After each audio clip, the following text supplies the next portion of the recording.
ಕಾಯ್ದಿಟ್ಕೋಬೇಕಾಗುತ್ತಷ್ಟೇ. ಕಾಶ್ಮೀರ ವಿವಾದ ಬಗೆಹರಿಸ್ತಾರಂತೆ Donald Trump. ಅಬ್ಬಬ್ಬಬ್ಬ. Okay, Kashmir ವಿವಾದದಲ್ಲಿ ಮೂಗು ತೋರ್ಸಕ್ಕೆ America ಅಧ್ಯಕ್ಷರ ಪ್ರಯತ್ನ ಆಗ್ತದೆ. ಕನ್ಸಿಡರ್ ಮಾಡ್ತೀವ ನಾವು? ಪ್ರಶ್ನೆ. ಅಣ್ವಸ್ತ್ರ ಶಕ್ತ ಎರಡೂ ರಾಷ್ಟ್ರಗಳ ನಡುವೆ ಮಾತುಕತೆಗೆ ಸಿದ್ಧ ಅಂತ ಟ್ರಂಪ್ ಹೇಳ್ತಾ ಇದ್ದಾರೆ. ಕರೆದವ್ರು ಯಾರು? ಭಾರತ ಪಾಕ್ ನಡುವೆ ಕದನ ವಿರಾಮ ಘೋಷಣೆಗೆ ನೆರವಾಗಿದ್ದ ಟ್ರಂಪ್. ಭಾರತ ಕಾಶ್ಮೀರ ವಿಚಾರದಲ್ಲಿ ಮೂರನೇ ಅವರ ಮಧ್ಯಸ್ಥಿಕೆಯನ್ನು ನಾವು ಬಯಸಿಲ್ಲ. 1947ರಿಂದಲೂ ಕೂಡ ಭಾರತ ಮೂರನೇ ದೇಶದ ಹಸ್ತಕ್ಷೇಪವನ್ನ ಬಯಸಿಲ್ಲ. ಅದನ್ನ ಇಂದಿರಾ ಗಾಂಧಿ ಅವರು ನೇರವಾಗಿ ಅವ್ರದೇ ನೆಲದಲ್ಲಿ ನಿಂತ್ಕೊಂಡು ಹೇಳಿ ಬಂದಿದ್ರು. ಕಾಶ್ಮೀರ ವಿಚಾರದಲ್ಲಿ ಇವರೆಲ್ಲಾದ್ರೂ ಒಂದ್ಸಲ ಬಂದ್ಬಿಟ್ರೆ ಅಂದ್ರೆ ಇದು ಅಂತಾರಾಷ್ಟ್ರೀಯಕರಣ ಮಾಡೋಕೆ ಭಾರತ ಅಂತೂ ರೆಡಿ ಇಲ್ಲ. ನಮ್ಮನೆ ಸಮಸ್ಯೆ ನಾವು ಬಗೆಹರಿಸ್ಕೊಳ್ತೀವಿ, ಪಕ್ಕದ ಮನೆಯವ್ರು ಬರೋದು ಬೇಡ ಅಂತ ಅಷ್ಟೇ, ಇನ್ನೇನು ಅಲ್ಲ. ಈಗಾಗಲೇ ಸಂಪೂರ್ಣ ಕಾಶ್ಮೀರ ನಮ್ದು ಅಂತ ನಾವು ಹೇಳಾಗಿದೆ. ಭಾರತದ ನಿಲುವು ಬದಲಾಗಬಾರ್ದು ಅಂತ ವಿಪಕ್ಷಗಳು ಕೂಡ ಆಗ್ರಹವನ್ನ ಮಾಡ್ತಾ ಇದೆ. ಆಲ್ಸೋ ಕೇಂದ್ರ ಸರ್ಕಾರದ ಸ್ಟ್ಯಾಂಡು ಅದೇ ಇದೆ. ಆದ್ರೆ ಕಾಶ್ಮೀರ ವಿಚಾರದಲ್ಲಿ ಅಮೆರಿಕ ಮಧ್ಯಸ್ಥಿಕೆಯನ್ನ ಬಯಸ್ತಾ ಇದೆ. ಪಾಕಿಸ್ತಾನ ಅವ್ರು ಇನ್ನೇನು ಇವ್ರ ಕೈಕಾಲು ಇಟ್ಕೊಂಡೇ ಬೆಳಿಬೇಕು, ಮತ್ತೆ ಇನ್ನೇನ್ ಮಾಡ್ತಾರೆ.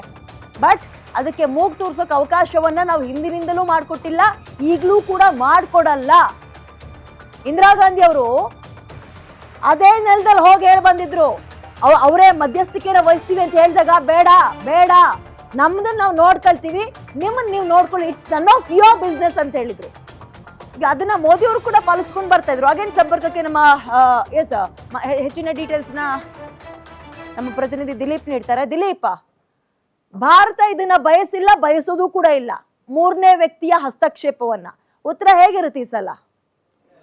ಈಗ ನೋಡಿ, ಇದೊಂದು ರಾಜಕೀಯವಾದ ಸಂಘರ್ಷಕ್ಕೆ ಕಾರಣ ಆಗಿದೆ ಈ ಒಂದು ನಿರ್ಧಾರ. ಯಾಕೆಂದರೆ ಭಾರತ ಮತ್ತು ಪಾಕಿಸ್ತಾನ ನಡುವೆ ಕದನ ವಿರಾಮ ಏರ್ಪಟ್ಟಿದೆ ಅಂತ ಹೇಳ್ಬಿಟ್ಟು ಮೊದಲು ಇಡೀ ವಿಶ್ವಕ್ಕೆ ತಿಳಿಸಿ ಹೇಳಿದ್ದು ಟ್ರಂಪ್ ಯಾವಾಗ ಈ ರೀತಿಯಾದಂಥ ಒಂದು ಟ್ವೀಟ್ ಮಾಡಿದ್ರು ಆಗಲೇ ಕಾಂಗ್ರೆಸ್ ಪಕ್ಷ ಮುಗಿಬೀಳ್ತು. ಏನಂದರೆ ನಮ್ಮ ಮತ್ತು ಪಾಕಿಸ್ತಾನ ಮಧ್ಯದ ಒಂದು ಸಂಘರ್ಷ ಏನಿದೆ ಅದರಲ್ಲಿ ಯಾವುದೇ ಕಾರಣಕ್ಕೂ ಮೂರನೇ ರಾಷ್ಟ್ರ ಭಾಗಿಯಾಗಬಾರ್ದು. 1948ರಿಂದನೂ ಭಾರತದ ಇದು ನಿಲುವು ಸ್ಪಷ್ಟವಾಗೇ ಇದೆ. ಯಾವಾಗ 1948ರಲ್ಲಿ ಪಾಕಿಸ್ತಾನ ಮೊಟ್ಟ ಮೊದಲ ಬಾರಿಗೆ ಭಾರತದ ಮೇಲೆ ಯುದ್ಧಕ್ಕೆ ಬಂತೋ ಆಗಿನಿಂದನೂ ಕೂಡ ಕಾಶ್ಮೀರ ವಿವಾದವನ್ನು ಭಾರತ ಮತ್ತು ಪಾಕಿಸ್ತಾನ ಎರಡೇ ಬಗೆಹರಿಸ್ಕೊಳುತ್ತೆ. ಅದಕ್ಕೆ ಮೂರನೇ ರಾಷ್ಟ್ರದ ಅಗತ್ಯ ಇಲ್ಲ, ಅಂತಾರಾಷ್ಟ್ರೀಯ ವೇದಿಕೆಗಳ ಅಗತ್ಯ ಇಲ್ಲ ಅಂತ ಹೇಳ್ಬಿಟ್ಟು ಭಾರತ ಪ್ರತಿಪಾದಿಸ್ಕೊಂಡೇ ಬರ್ತಿದೆ. ಆದರೆ ಟ್ರಂಪು ಭಾರತ ಮತ್ತು ಪಾಕಿಸ್ತಾನ ನಡುವೆ ಕದನ ವಿರಾಮಕ್ಕೆ ನಾವು ಇದು ಪ್ರಯತ್ನ ಪಟ್ವಿ, ಸಫಲ ಆಗಿದೆ ಅಂತ ಹೇಳಿದ್ರು. ಆಗ್ಲೇ ಒಂದು ದೊಡ್ಡ ಪ್ರಶ್ನೆ ಮೂಡ್ತು. ಯಾಕೆಂದರೆ ಈ ನಮ್ಮ ಮತ್ತು ಪಾಕಿಸ್ತಾನ ಸಂಘರ್ಷದಲ್ಲಿ ಇದು ಅಮೆರಿಕ ಹೆಂಗೆ ಮಧ್ಯ ಪ್ರವೇಶಿಸುತ್ತೆ ಅಂತ. ಇದು ಪಾರ್ಟ್ ನಂಬರ್ 1. ಪಾರ್ಟ್ ನಂಬರ್ 2 ಏನಂದರೆ, ಭಾರತ ಏನೊಂದು ಕಾಶ್ಮೀರದಲ್ಲಿ ಈಗಾಗಲೇ ಲಿಥಿಯಂ ಒಂದು ದೊಡ್ಡ ಮಟ್ಟದ ಸಂಗ್ರಹಗಾರ ಇದೆ ಅಂತ ಹೇಳ್ಬಿಟ್ಟು ಭಾರತ ಗುರುತಿಸಿದೆ. ಭಾರತದ ಒಂದು ಜಿಯಾಲಜಿಸ್ಟ್, ಒಂದು ಭೂಗರ್ಭಶಾಸ್ತ್ರಜ್ಞರು ಗುರುತಿಸಿದ್ದಾರೆ. ಈ ಲಿಥಿಯಂ ಯಾಕೆ ಇಂಪಾರ್ಟೆಂಟ್ ಆಗುತ್ತೆ ಅಂದರೆ, ಇವಾಗೇನು ಒಂದು EV ಯುಗ ಇದೆ, ಎಲೆಕ್ಟ್ರಾನಿಕ್ ವೆಹಿಕಲ್ಗಳು ಯುಗ ಇದೆ, ಅದರ ಒಂದು ಬ್ಯಾಟ್ರಿ ತಯಾರಿಕೆಗೆ ಲಿಥಿಯಂ ಬೇಕೇ ಬೇಕು. ಈ ಒಂದು ಕಾಶ್ಮೀರದಲ್ಲಿ ದೊಡ್ಡ ಮಟ್ಟದ ನಿಕ್ಷೇಪ ಇರೋ ಕಾರಣದಿಂದಾಗಿ ಟ್ರಂಪ್ ಕಣ್ಣು ಕಾಶ್ಮೀರದ ಮೇಲೆ ಬಿದ್ದಿರಬಹುದು ಅನ್ನೋದು ಈಗ ಒಂದು ಮೂಡಿ ಬರ್ತಿರೋಂಥ ಪ್ರಶ್ನೆ. ಒಂದು ವೇಳೆ, ಯಾಕಂದರೆ ಟ್ರಂಪು ಒಬ್ಬ ರಾಜಕಾರಣಿಗಿಂತ ಹೆಚ್ಚಾಗಿ ಆತ ಒಬ್ಬ ಉದ್ಯಮಿ. ಆತನಿಗೆ ಪ್ರತಿಯೊಂದು ವಿದೇಶಾಂಗ ಮಾತುಕತೆಗಳು ಕೂಡ ಒಂದು ಬಿಸ್ನೆಸ್ ಡೀಲ್ ರೀತಿಯಾಗಿ. ಇದೇ ಕೆಲಸವನ್ನು ಟ್ರಂಪು ಉಕ್ರೇನ್ನಲ್ಲೂ ಮಾಡಿದರು. ಯಾಕೆಂದರೆ ಉಕ್ರೇನ್ನಲ್ಲಿರೋ ರೇರ್ ಅರ್ತ್ಗೋಸ್ಕರ ಟ್ರಂಪು ಈಗಾಗಲೇ ಜೆಲೆನ್ಸ್ಕಿ ಜೊತೆಗೆ ಒಪ್ಪಂದ ಮಾಡ್ಕೊತಿದ್ದಾರೆ. ಹಂಗಾಗಿ ಭಾರತ ಮತ್ತು ಪಾಕಿಸ್ತಾನ ನಡುವೆ ತಾನು ಮೂಗು ತೋರಿಸಿ ಮಧ್ಯಪ್ರವೇಶ ಮಾಡಿ ಶಾಂತಿ ಸ್ಥಾಪನೆ ಮಾಡ್ತೀನಿ ಅಂತ ಹೋಗಿ ಭಾರತದಿಂದ ಈ ಒಂದು ಲಿಥಿಯಂ ನಿಕ್ಷೇಪನ ಒಂದು ಅದಿರನ್ನ ಉತ್ಖನನ ಮಾಡೋದಕ್ಕೆ ಭಾರತದ ಬಳಿ ಚೌಕಾಸಿ ಮಾಡೋ ಸಾಧ್ಯತೆಗಳು ಇರುತ್ತೆ.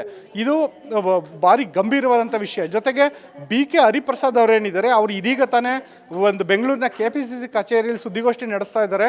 ಅವ್ರು ಹೇಳ್ತಿರೋದೇನು ಅಂದರೆ, ಇಂದಿರಾ ಗಾಂಧಿ ಅವರು ಸ್ಪಷ್ಟವಾಗಿ ಹೇಳಿದರು. ಈಗ ನೀವೇನು ಈ ಒಂದು ಸುದ್ದಿನ ರ್ಯಾಪಪ್ ಮಾಡೋವಾಗ ಹೇಳ್ತಿದ್ರಿ, ಇಂದಿರಾ ಗಾಂಧಿ ಅವರು ಸ್ಪಷ್ಟವಾಗಿ ವಿರೋಧ ಮಾಡಿದ್ರು, ಆದರೆ ಪ್ರಧಾನಿ ಮೋದಿ ಅವರು ಇದಕ್ಕೆ ಒಪ್ತಾರಾ ಅಂತ ಕೇಳ್ತಿದ್ದಾರೆ. ಜೊತೆಗೆ ಸೀಸ್ ಫೈರ್ ವಯೋಲೇಷನ್ಗೆ ಪ್ರಧಾನಿ ಮೋದಿ ಅಮೆರಿಕ ಹಸ್ತಕ್ಷೇಪ ಮಾಡಿದ್ದನ್ನು ಹೆಂಗೆ ಸಹಿಸ್ಕೊಂಡ್ರು ಅಂತಲೂ ಕೇಳ್ತಾ ಇದ್ದಾರೆ. ಮತ್ತು ಇದು ಒಂದು ವೇಳೆ ಏನಾದರೂ ಕಾಶ್ಮೀರ ವಿವಾದಕ್ಕೆ ಟ್ರಂಪ್ ಮೂಗು ತೂರ್ಸೋಕ್ಕೆ ಏನಾದರೂ ಬಂದರೆ ದೇಶದಲ್ಲಿ ಕೂಡ ಮೋದಿ ಸರ್ಕಾರದ ವಿರುದ್ಧ ದೊಡ್ಡ ಅಲೆ ಎದ್ದೇಳುತ್ತೆ. ಯಾಕೆಂದರೆ ಕಾಶ್ಮೀರ ವಿವಾದ ನಮ್ಮದು ಮತ್ತು ಪಾಕಿಸ್ತಾನದ್ದು, ಅದಕ್ಕೆ ಮೂರನೇ ರಾಷ್ಟ್ರ ಅಥವಾ ಅಂತಾರಾಷ್ಟ್ರೀಯ ವೇದಿಕೆ ಅಗತ್ಯ ಇಲ್ಲ. ಈಗ ಆದರೆ ಈ ಟ್ರಂಪ್ಗೆ ಇದು ಬಿಸ್ನೆಸ್, ಭಾರತಕ್ಕೆ ಇದು ಬಿಸ್ನೆಸ್ ಅಲ್ಲ, ಭಾರತಕ್ಕೆ ಇದು ಭಾವನಾತ್ಮಕವಾದಂಥ ಸಂಗತಿ. ಹಂಗಾಗಿ ಭಾರತ ಸರ್ಕಾರ ಏನು ಮಾಡುತ್ತೆ ಈ ಹಂತದಲ್ಲಿ ಅಂತ ಹೇಳ್ಬಿಟ್ಟು ಕಾದು ನೋಡಬೇಕಾಗಿದೆ ವಿದ್ಯಾ. ಈಗ ಮೋದಿಯವರ ವಿಚಾರದಲ್ಲಿ ಸ್ವಲ್ಪ ಅಸಮಾಧಾನ ಏನಪ್ಪ ಅಂತ ಹೇಳಿದ್ರೆ, ನಾವು ನಿಮ್ಮನ್ನೆಲ್ಲ ವಿಶ್ವಗುರು ಸ್ಥಾನದಲ್ಲಿ ನೋಡಕ್ಕೆ ಇಷ್ಟಪಡ್ತಾ ಇದೀವಿ. ಈ ಮೂರನೇ ವ್ಯಕ್ತಿ ಬಂದು ವಿಶ್ವದ ದೊಡ್ಡಣ್ಣ ಅಂತ ಪ್ರೂವ್ ಮಾಡ್ಕೊಳಕ್ ನೀವ್ ಯಾಕೆ ಬಿಟ್ರಿ? ಅವ್ರು ಬಂದು ಯಾಕೆ ಅನೌನ್ಸ್ ಮಾಡ್ಬೇಕಿತ್ತು? ಇಷ್ಟೇ ಒಂದು ಅಸಮಾಧಾನ ಇರೋದು ಕದನ ವಿರಾಮದ ವಿಚಾರದಲ್ಲಿ. ಬಟ್ ಈಗ ಕಾಶ್ಮೀರದ ವಿಚಾರದಲ್ಲಿ ಮೂಗ್ ತೋರಿಸ್ತೀವಿ ಅಂದ್ರೆ ನಿಜಕ್ಕೂ ಮೋದಿ ಸರ್ಕಾರ ಅದನ್ನ ಒಪ್ಕೊಳಕ್ ರೆಡಿ ಇದೆಯಾ? ನೀವು ಹೇಳ್ದಾಗೆ ಇಡೀ ದೇಶ ಆಪೋಸಿಟ್ ಆಗಿ ನಿಂತ್ಕೊಬಿಡುತ್ತಾ ಅಂತ, ಒಂದ್ ರೀತಿ ವಿರೋಧಿ ಅಲೆ ಎದ್ದು ಬಿಡುತ್ತಾ ಮೋದಿ ಅವರ ವಿಚಾರದಲ್ಲಿ ಅಂತ. ಅಂಡ್ ಇನ್ನೊಂದು ತಿಂಗ್ ಹೇಳ್ಬೇಕಂತ ಹೇಳಿದ್ರೆ, ಬಿಸ್ನೆಸ್ ಮ್ಯಾನ್ ಒಂದ್ ಹೌದು, ಇಲ್ಲಿ ತನಕ ಅವ್ರ ಬೇಳೆ ಬೇಯಿಸ್ಕೊಳ್ಳುವಂಥದ್ದಿದ್ರೆ ಮಾತ್ರ ಹಸ್ತಕ್ಷೇಪ ಮಾಡುತ್ತೆ ಅಮೆರಿಕ.